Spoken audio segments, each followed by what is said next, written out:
जय हिंद बच्चों, welcome to my channel Fatehpur वाले गुरु जी। आज हम प्रश्नावली 9.1 के प्रश्न क्रमांक 15 को हल करेंगे। साथ में 16वें को भी इसी वीडियो में हल कर लेंगे। तो आइए समझते हैं कि ये प्रश्न क्या कह रहा है। ये कह रहा है कि एक सीधा राजमार्ग है। मान लीजिए ये राजमार्ग है यहाँ से यहाँ तक का। अब ये राजमार्ग एक मीनार के पाद तक जाता है। ये जो राजमार्ग, जो रास्ता, सड़क है जो चल रही है, कहाँ तक गई? मीनार के पाद तक। फिर कह रहा है कि मीनार के शिखर पर, अब मीनार बनाते हैं एक, मीनार के शिखर पर अर्थात यहाँ पर कोई व्यक्ति, एक खड़ा आदमी एक कार को 30 अंश के अवनमन कोण पर देखता है। अर्थात ये व्यक्ति यहाँ पास है। अब यहाँ से वो कार को देखता है, वो यहाँ से कार को देखता है, तो जो कार का कोण होता है वो 30 अंश रहता है। अच्छा, जो कि मीनार के पाद की ओर समान चाल से जाता है। अर्थात ये यहाँ पास जब पहली बार उसने कार को देखा तो यहाँ पास थी।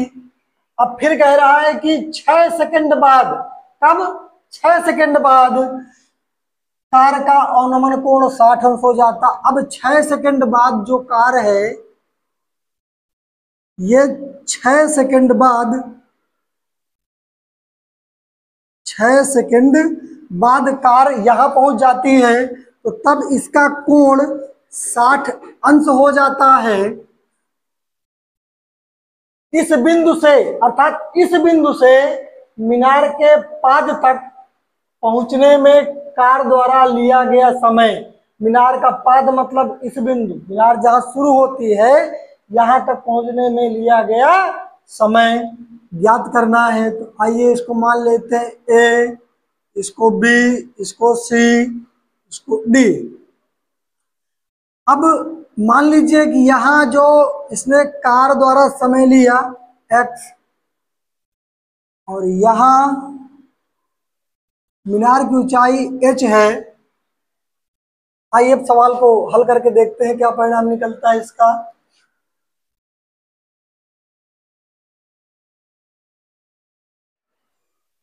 मैंने आपको बताया था पिछली सारी वीडियो में कि जब दो त्रिभुज दिए हों या दो कोण दिए हों तो आप अपनी इच्छा अनुसार किसी को भी ले सकते हैं, पहले कर सकते हैं। उसमें कोई जरूरी नहीं कि आप पहले 30 को पकड़ें, 60 को पकड़ें। तो मैं पहले पकड़ता हूं 60 वाले को। तो 60 वाला त्रिभुज ए बी सी, तो पहले माना बिंदु सी से मीनार के पाद तक पहुंचने में कार द्वारा लिया समय बराबर 6 second, sorry x second, x second. अब पहले हमको 60 वाला सॉल्व करना है। तो त्रिभुज ए बी सी में, ए बी सी में tan 60 बराबर, ए बी आपका लंब है बटे इसका आधार बी सी है। tan 60 का मान होता है √3 बराबर ए बी को हमने माना है h। अब बटे ये हो जाएगा आपका, बी सी को हमने माना है x, तिर्यक गुणा कराएंगे 1/1 मान के, तो ये होगा h बराबर x√3। इसको मानेंगे समीकरण 1। अब सॉल्व करेंगे दूसरे त्रिभुज को। त्रिभुज ए बी डी में या डी बी ए में, तो डी बी ए में tan 30 बराबर ए बी बटे बी डी, ए बी बटे डी बी। अब tan 30 का मान होता है 1/√3 बराबर ए बी को हमने मान रखा है h बटे, और ये जो बी डी है या डी बी है ये 6 सेकंड यहाँ से यहाँ तक है, और ये x है, अर्थात D C plus B C बराबर हो जाएगा x प्लस 6। इधर गुणा करा देंगे तो x प्लस 6 रहेगा बराबर h√3 हो जाएगा। अब यहाँ पास आप देखिए, अभी समीकरण 1 जो हमने बनाया है इसमें h का मान क्या मिला है, x√3। अब h की जगह क्या रख देंगे, x√3। ये हो जाएगा आपका समीकरण 2।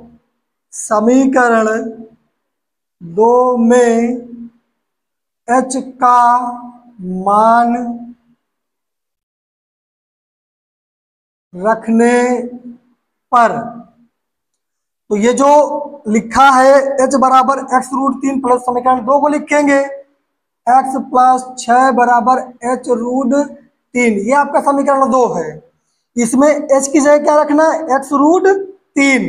तो x प्लस 6 बराबर, ये h की जगह x√3 गुणे √3 तो पहले से था, तो √3 का गुणा कराएंगे √3 में तो केवल आपको मिलेगा 3, अर्थात ये हो जाएगा x प्लस 6 बराबर 3x। अब ये जो x है प्लस का, जब उधर पक्षांतर करेंगे तो ये चला जाएगा माइनस में, तो 6 बराबर 3x माइनस का x, तो ये आपको देगा 2x, अर्थात 2x बराबर 6। जो 2x के गुणे में है ये चला जाएगा 6 के बटे में, x बटे 2, ये हो जाएगा 3, x बराबर 3 सेकेंड,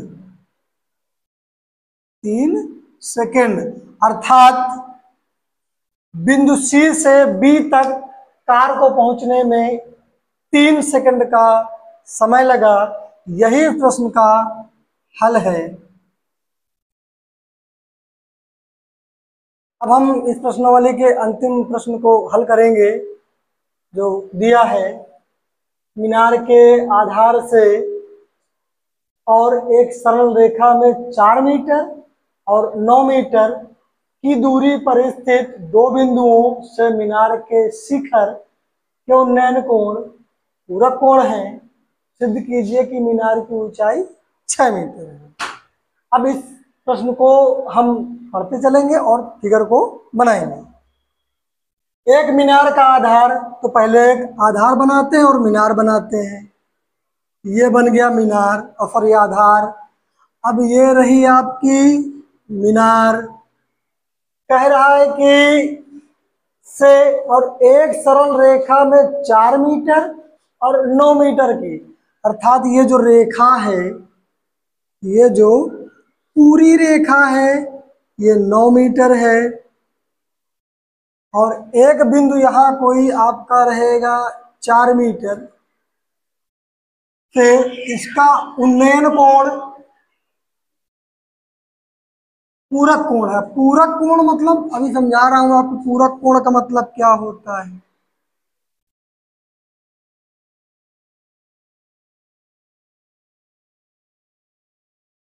ए बी सी डी।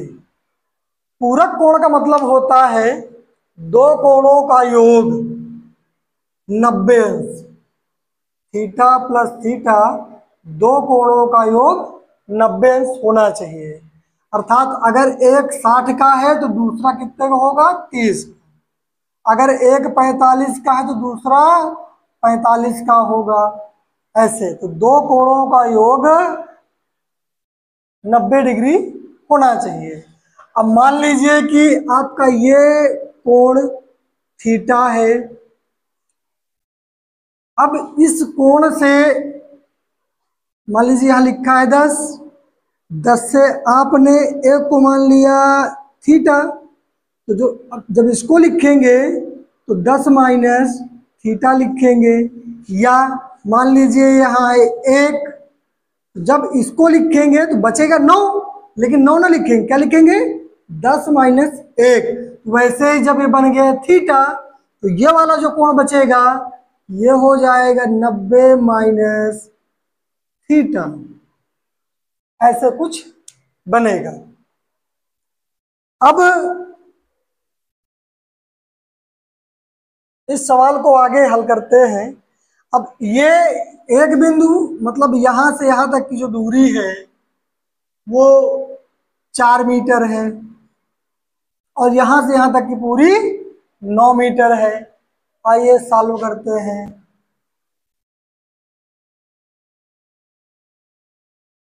हल। त्रिभुज ए बी सी में, त्रिभुज ए बी सी में, त्रिभुज ए बी सी में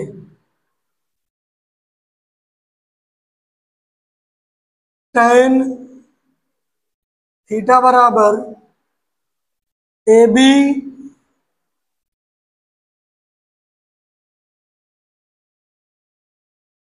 इसको 4 मानते हैं, ये वाले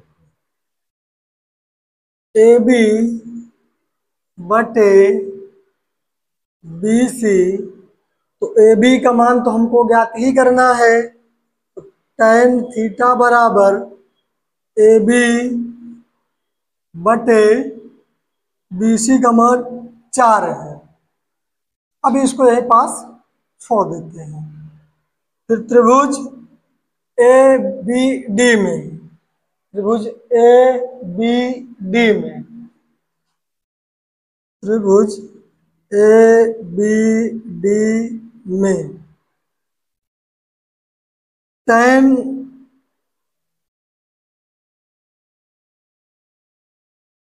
90 माइनस थीटा बराबर ये हो जाएगा ए बी बटे, फिर आपका ये बी डी है 9 मीटर, 9 मीटर। अब चूंकि tan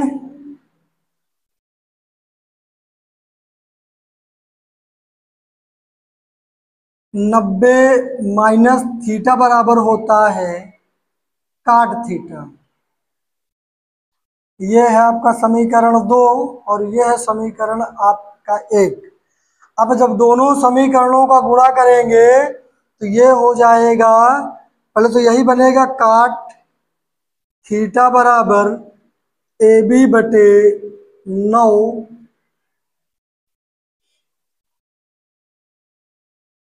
अब दोनों समीकरणों को जब गुणा कराएंगे तो ये हो जाएगा आपका tan थीटा इंटू काट थीटा बराबर ये ए बी बटे 4 गुणे ए बी बटे 9, ए बी बटे 4 ए बी बटे 9। tan थीटा इंटू काट थीटा बराबर होता है 1, बराबर ए बी का गुणा करेंगे तो ए बी स्क्वायर दे देगा बटे 10, 4 नहीं है 36 बटे 1 मान के तीसरा गुणा करा देंगे तो ये आपको देगा ए बी स्क्वायर का गुणा हो जाएगा 1 से, तो ये आपका मिल जाएगा ए बी स्क्वायर बराबर 36 गुणा फिर 1 में करेंगे तो हो जाएगा 36। ये जो ए बी स्क्वायर है इसका स्क्वायर हट के इधर आएगा तो √36 हो जाएगा। सबको पता है कि 36 का वर्गमूल 6 होता है। तो ए बी बराबर 6, और अनुपात आपका चल रहा था मीटर, तो मीटर। इस प्रश्न का हल यही है। आशा करता हूँ मेरे द्वारा पढ़ाया गया यह सवाल आपकी समझ में आया होगा। आप वीडियो को लाइक करें, सब्सक्राइब करें, शेयर करें। धन्यवाद।